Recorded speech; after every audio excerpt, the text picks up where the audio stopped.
تو وزیر اعظم عمران خان اس وقت روس کے دورے پر ہیں۔ پاکستان ماسکو کے ساتھ تجارتی روابط کیسے بڑھا سکتا ہے اور یہاں پہ مقیم پاکستانی کیا کہتے ہیں، یہ بتا رہے ہیں ماسکو سے دنیا نیوز کے اینکر پرسن حبیب اکرم۔ روس میں پاکستان کی کمیونٹی بھی ہے اور پاکستانی کمیونٹی کا سائز اگرچہ بہت چھوٹا ہے، بہت بڑا ملک ہے، لیکن یہاں پر زیادہ تر لوگ جو ہے وہ ماسکو میں مقیم ہیں۔ میں آپ کی ملاقات ایک ایسے بزنس مین سے کروانا چاہتا ہوں جو یہاں پر 30 سال سے مقیم ہے، نوجوان تھے تو یہاں آئے، اور رانا ذوالفقار علی میرے ساتھ موجود ہیں۔ یہ بتائیے کہ وزیر اعظم عمران خان اس وقت دورے پہ ہیں روس کے، کیا فائدہ ہے آپ بزنس کے لیے اور پاکستانی کمیونٹی کے لیے؟ پاکستانیوں کے لیے بزنس کے لیے رشیا میں بہت زیادہ اپرچونٹی ہے، اور یہ اپرچونٹی اس سے بھی زیادہ ہو جائے گی۔ جیسا کہ ابھی پرائم منسٹر آ چکے ہیں تو ہم امید کرتے ہیں کہ ہمارے لیے اور زیادہ موقع ہوں گے، ہماری پہچان بنے گی۔ اس سے ہمیں ایک اور نئی شناخت ملی ہے جو پہلے لوگ پاکستان کو نہیں جانتے تھے، ایسے رائس ہیں، پوٹیٹو آ رہے ہیں، سٹرس ہے، اور اس کے بعد ٹیکسٹائل سب سے زیادہ جو ہے نا، ٹیکسٹائل میں یہاں بہت بزنس ہو سکتا ہے اگر یہاں پہ لائی جائے پاکستانی ٹیکسٹائل۔ ہمیں تو یہ معلوم ہے کہ ابھی پرائم منسٹر صاحب آئیں تو ایک دن میں سب کچھ نہیں ہو جاتا، جو ابھی بات چیت شروع ہوگی تو ہمارے لیے اور زیادہ مواقع پیدا ہوں گے۔ پاکستان کے پرائم منسٹر اس وقت دورے پر ہیں اور روس میں آ کے محسوس ہوتا ہے کہ خیر سگالی ان دونوں ملکوں کے درمیان پیدا ہونا بذات خود ایک ایسا مقصد ہے جس کے لیے یہ دورہ ہونا چاہیے، اور اس کے ساتھ جب آپ ایک دورہ ہوتا ہے پاکستان کا اتنے ہائی لیول کا تو یقینی طور پر بہت سارے راستے بھی اس سے کھلنے کی امید ہے۔ وزیر اعظم عمران خان کا دورہ روس، امریکہ کا بھی رد عمل سامنے آیا۔ وزیر اعظم عمران خان کے دورہ روس سے آگاہ ہیں، ایسے کہنا ہے ترجمان امریکی محکمہ خارجہ نیڈ پرائس کا۔ انہوں نے کہا کہ عمران خان کے دورے کی ٹائمنگ پر تبصرہ نہیں کر سکتے، پاکستان کو یوکرین سے متعلق اپنی حکمت عملی سے آگاہ کر دیا ہے۔ انہوں نے یہ بھی کہا کہ پاکستان سے درینہ تعلقات اور شراکت داری ہے۔ ترجمان امریکی محکمہ خارجہ نیڈ پرائس نے کہا کہ جمہوری پاکستان سے تعلقات امریکہ کے لیے اہم ہیں۔ ترجمان امریکی محکمہ خارجہ نیڈ پرائس پریس کانفرنس کر رہے تھے۔ کشمیر متنازع علاقہ انڈیا میں روسی سفیر کا بھارتی میڈیا کو کرارا جواب۔ کشمیر سے متعلق اپنے موقف پر قائم ہے بھارت میں تعینات روسی سفیر کی جانب سے جواب دیا گیا۔ بھارتی میڈیا کو پاکستان سے روس کے اپنے الگ تعلقات ہیں، روسی سفیر کی جانب سے کہا گیا۔ انہوں نے یہ بھی کہا کہ عمران خان کے دورے کا محور باہمی تعلقات اور معیشت ہے، کیونکہ بھارتی میڈیا اس دورے کو غلط رنگ دینے کی کوشش کر رہا ہے۔ ایسے میں کشمیر متنازع علاقہ ہے انڈیا میں روسی سفیر نے بھارتی میڈیا کو یہ کرارا جواب دیا ہے۔ اب ذکر قاتل وائرس کا۔ ملک بھر میں 24 گھنٹے کے دوران کورونا سے مزید 18 اموات ہوئی ہیں۔ ملک بھر میں کورونا سے جاں بحق افراد کی کل تعداد 30,114 ہو گئی۔ 24 گھنٹے کے دوران 42,396 کورونا کے ٹیسٹ کیے گئے ہیں۔ NCOC کے مطابق 24 گھنٹے میں کورونا کے مزید 1,455 کیسز رپورٹ ہوئے ہیں، اور ملک میں کورونا مثبت کیسز کی شرح 3.4% رہی ہے۔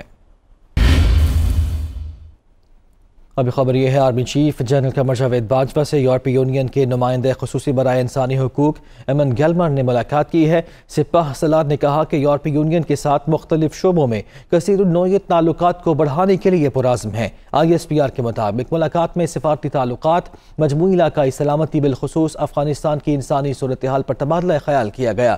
آرمی چیف نے کہا کہ پاکستان یورپی یونین کے ساتھ تعلقات کو قدر کی نگاہ سے دیکھتا ہے۔ ایمن گیلمر نے خطے میں امن و استحکام کے لیے پاکستان کی کوششوں کو سراہا اور یقین دہانی کرائی کہ وہ یورپی یونین اور پاکستان کے تعلقات میں مزید بہتری کے لیے مؤثر کردار ادا کریں گے۔